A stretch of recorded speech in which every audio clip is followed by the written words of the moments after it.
Rolling. We're recording. Oh, Edited after the fact. So all right. Sounds good. the good thing about it is I don't have to wait for the cue and the camera people. So we're just going. Cool. Well, this is Burn the Ship. Thanks for coming on. I appreciate you allotting the time to come up here and make the drive. I know we're kind of on the opposite side of Atlanta of you, but our goal of this podcast is to introduce entrepreneurs to professionals and help them go all in on their business, right? We want to take some of your skills, some of the things that you've been through, the trials and tribulations that we all experience in small business. We want to kind of articulate that to people that are brand new to that world and help them maybe learn a little bit from the mistakes that we've made in hopes that they can kind of get a jump start on what it is that they do. So why don't you go ahead and introduce yourself, introduce your business, my friend, let us know what it is that you do. Kind of tell us a story. How did you get to where you are? Great. Thanks, Bailey. Thanks for inviting me on your podcast. I'm glad to be here. It's exciting. So I spent the bulk of my career in IT. I was an IT program manager for 20 plus years. I worked for companies like IBM, Cisco Systems, the Home Depot. And, I kind of fell into IT out of college. I actually had a co-op internship with IBM, and they paid me. They paid me to do IT work, and I kind of learned as I went. But I had no idea what I really wanted to do with my career or even my college degree, other than I knew anything in computer science would pay well. Mm-hmm. That was the only thing directionally that. Where'd you go to school? I started off at Valdosta State. Oh, nice. Down in South Georgia. And then I eventually transferred up to Georgia State because I was allowed to work full time with IBM and that internship. Yeah. So I was following a computer science or computer information systems degree, ended up in management. But I got trapped by the golden handcuffs per se. The salary was so good, I just kept kind of down that path. And it was a rewarding career, but I was restless. And I was restless from day one. I was like, I really don't know if, sitting behind a desk on, Zoom calls, solving IT problems was really my thing, my jam, right? I always liked construction, building, solving problems in that way. Watched a lot of HGTV and DIY TV. Sure. Did a lot of home projects myself around the house. That's what I was really interested in. So I kept looking for businesses to either purchase or to start, kind of in that lane, right? And I looked for many years, off and on, for those 20 years I was in IT, until I found Footprints Floors. It's a franchise. They're based out of Denver, Colorado. And I went through, their model, their business model, and it checked a lot of boxes. Sure. Things like, low startup cost, quick return on investment, and the support from the corporate team that you need to be successful when you're starting your own business. And then, it's a nice business model too. It's pretty much on a cash flow basis. It's you get a job, you get money in, you pay your crews and materials, and then you keep what's left over, and you just rinse and repeat. So it's not a lot of upfront investment. There is some upfront. Do you employ the people that do the work? We primarily use subcontractors. Oh, cool. Because I think it's just a better way. Now, especially now, like if you have a good group of subcontractors, you can't beat the relationship that you have with a lot of those people versus having to go through. The cost of employing people is very high. For anybody that doesn't know that, like you hear $20 an hour, it's probably double that to full-time staff and employee. So I not that using subcontractors and employing those people are better one way or the other. I just think that if you have a really good relationship with people that do a good job, it's probably better for both of you. Right. And, the advantage is you can scale, right? So if we have a lot of projects coming up where I need a specific skill set, I can go find that skill set, or I can scale to meet the demands of our workload in a given week or month. So it allows us to be flexible and nimble, in executing our business. So where do you find? So are there more franchises in Georgia? There are. For Footprints Floors, there's 7 owners in Georgia, and there's 5 in Atlanta itself. Oh, wow. Yeah. So I'd imagine your sector is out toward, you're in Tucker, right? So you're probably out toward the 316-ish direction. Right. We well actually I own two territories because they're all broken up into territories. Right. We have protected territories by zip codes. Mm-hmm. I go all the way from Midtown all the way up to Swanee. So I kind of follow that I-85 corridor. Right. So I'm kind of the east side of Atlanta. Nice. Right. That is very interesting. You would be actually you probably wouldn't be surprised the people that we've had on the podcast that gravitate toward that franchise model later. What did you think? Like, what was the biggest? Not only just their pitch, support from the corporation. Like, I'm sure that Footprints Floor is an awesome company and that they've really figured out the way that they can jump people off from a franchise perspective in a really, really good place. But what was it about that franchise model and being able to kind of pull that business out of a box and make it work for you versus starting your own business and kind of custom doing your own thing that was more alluring? Right. My wife always asked me, she says, why are you looking at franchises all the time when you can just start it yourself? And I told her, I said, that's a good question. Yes, I could start it myself. I'm fully capable, I think. But it's a lot of work. Yeah, so sure. Why start from ground zero when you have somebody that's already done it and can kind of give you the template to do it, and you just kind of execute the model? But the main thing was they provide a lot of education, which is fine. I was kind of a handyman kind of guy anyway, so I understood most of the technical aspects of it. But I have learned a lot. But it was a support, right? The corporate staff, and then really the other owners. It's a huge network, and everybody really cares about everyone else and wants everybody else to succeed. So I've got a Google chat. I can pop a problem in there, and within about 5 minutes, 2 or 3 people will respond.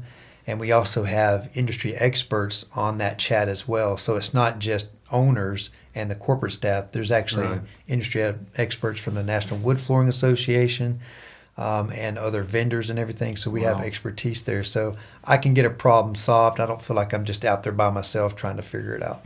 What about the power of the brand? Was that valuable to you? Did you feel like if you were to start something yourself that you would have not a lot of work and not a lot of work is not the right thing to say, but it wouldn't be a huge mountain for you to climb to kind of build a brand and show people that you're good at what you do? Because I think for a lot of people, that is a big selling point on the whole franchise thing too, is that you get to rely on the reliability of the brand, and they teach you exactly how to keep your work consistent from franchise to franchise and what to expect to create really high quality work and get really good feedback from your customers.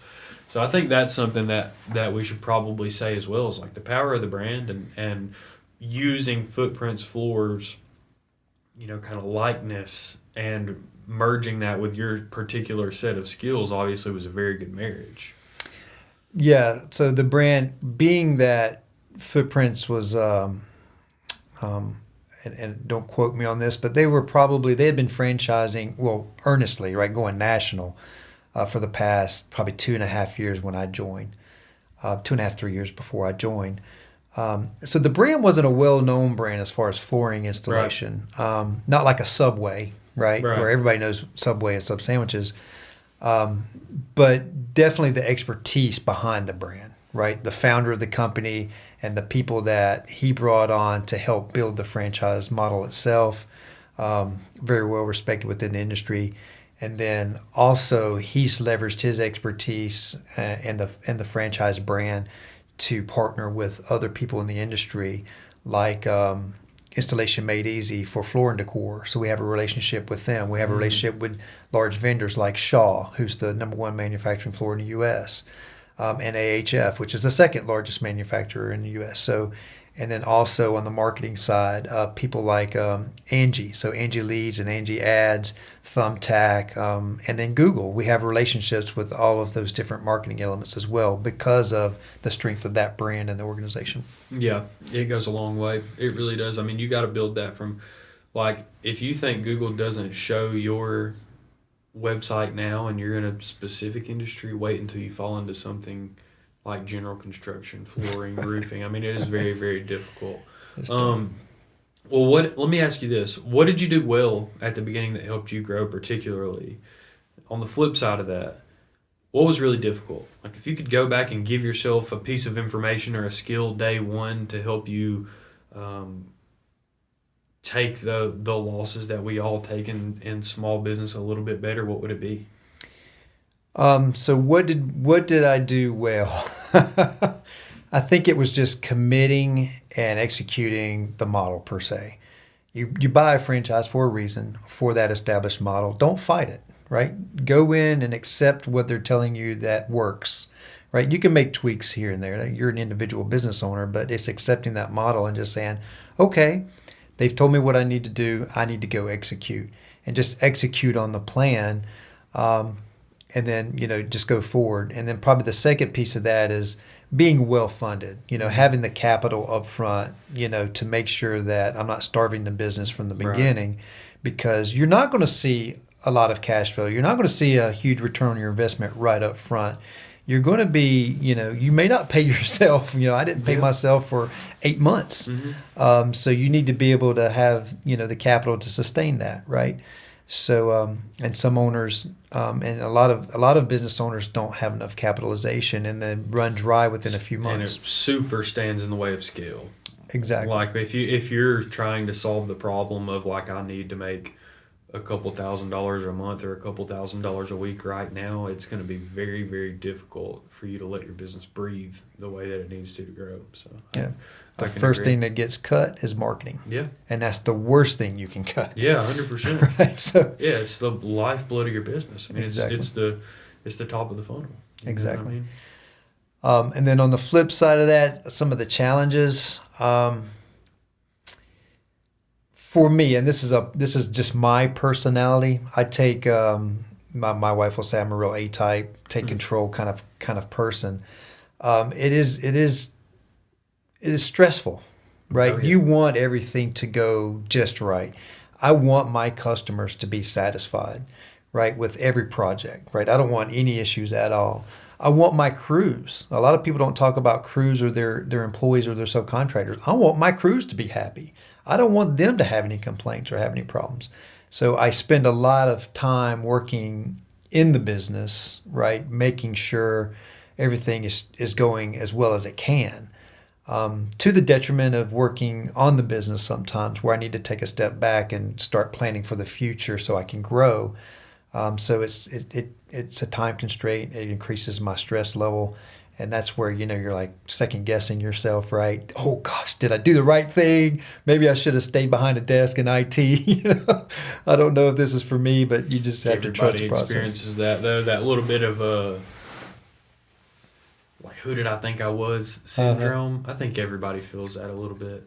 I think that it just stands in everybody's way at some point, or you do something in your business, whether it be good or bad, and you think, like, I can't believe I didn't do this sooner, and you hang your hat on all of your skills as a business owner, and then you get let down when you run into something that is completely out of your control, or something really difficult happens up front, and you think, why did I put myself in this position? But I think that goes back to what you're talking about, is like sticking to the plan and executing. Like, as long as you can see the next step and the next thing that you can do to get a little bit closer to success, you can draw a straight line to exactly where you want to be and keep working toward it. So, and I think that kind of speaks to that franchise model as well. Is like, once you know the rhyme and the reason of what makes business work, you just have to give it what it needs. You have to feed it like a plant and let it grow. And I think the franchise model does a really, really good opportunity of letting people who are doers do those things like yourself. So I can relate to a lot of what you said. I know the people behind the camera can relate to a lot of what you said. It's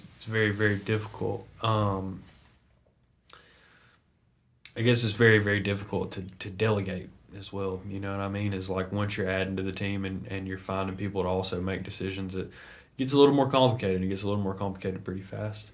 But I appreciate your insight. It's always unique, especially from whether it be a franchise perspective or something that you've built yourself. It's like, what is that journey actually like? And I know that there's people behind the camera that are kicking around that idea of they're the ones getting the advertisements on Facebook right now of all the different franchise chains because they've Googled the right things, So I know there's people that are asking those same questions, and we appreciate you for answering them. The way that we always in the podcast is kind of a an ode to our name, Burn the Ship. Have you ever heard the phrase "burn the ship" before this? Not in this context, I don't think. So I think we take it a little out of context as well, for the record. But Hernan Cortez, right, Spanish conquistador, lands in Central America, and the first thing that he tells this Spanish Armada of people that came with him was to take all the supplies off the boats and then burn the ships, right?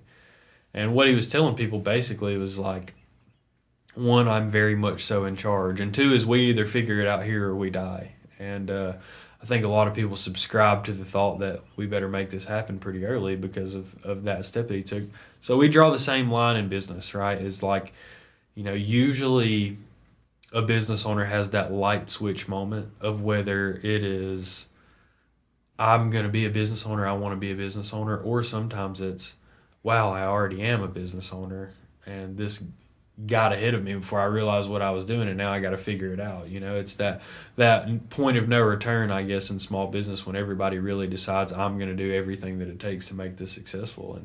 And honestly, the audience can probably relate to a lot of your story, and they can probably relate to a lot of your skills and what you feel like was very difficult at the beginning. But for everybody that hasn't taken that step of going all in on their business yet, what does it feel like? What is that experience like, and what type of gratification do you get out of that? That's a very, very good question. Yeah, it's almost burn the ship, burn the bridge, commit wholly to it. Don't look back. Even my wife tells me, she says, once I make a decision, that's it. Don't look back. You're on this other path now. And I have to remind myself that sometimes. That first year for any business owner and for me was tough. I mean, you're second guessing yourself. Did I do the right thing? Is this the right thing for my family, for me professionally, personally? After you kind of get past that first year and you're like, hey, or even that first job, it's like, congratulations, you did your first job. You can do it. You're doing this. I mean, you're on the path. You're doing it. It's happening.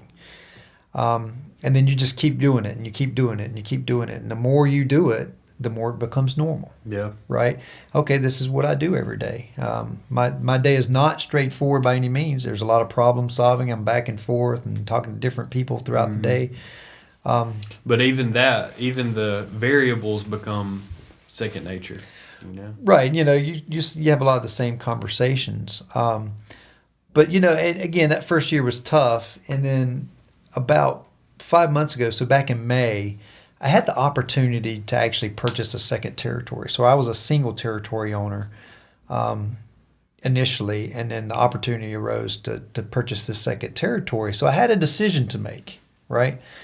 I said, well, I could just kind of keep where I'm at, try to grow it, and there were some good examples of being able to grow a single territory to a certain revenue level.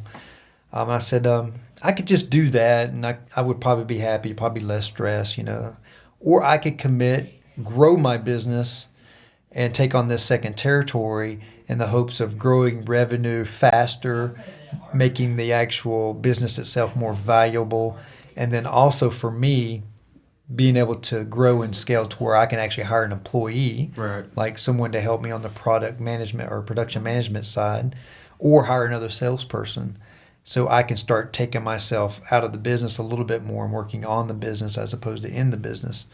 So I had that decision to make, and it was, I had to go back and forth a little bit. I had to talk to several of my peers, people I trust. And I said, well, I'm in this now. No looking back, no turning back towards IT. This is my thing. We're going to go forward and we're going to make it work, and I'm going to give all my attention to it. So I made that investment and purchased the second territory. And so now I'm in the mode of trying to grow it. Slightly, difficult financial times right now, but we expected that, and we're going to push through that. And next year, we hope to just continue the upward ramp on the growth cycle. For sure. Well, I think as a business owner, you always have to be your best salesperson, and you've done an awesome job here today. So I appreciate you coming, my friend. Oh yeah, thanks a lot. It was a good time. Glad it was a good conversation. I look forward to having you back, even especially as you grow more, and maybe we'll do this again in a year or something like that. We'll sit back and laugh at what we were saying now, where you are, and that'd be nice, right? Cool. Well, I thank you for coming again. I really do appreciate it. It means a lot. Yeah. Cool. Burn the ship. Thanks for having me. Yeah, no problem.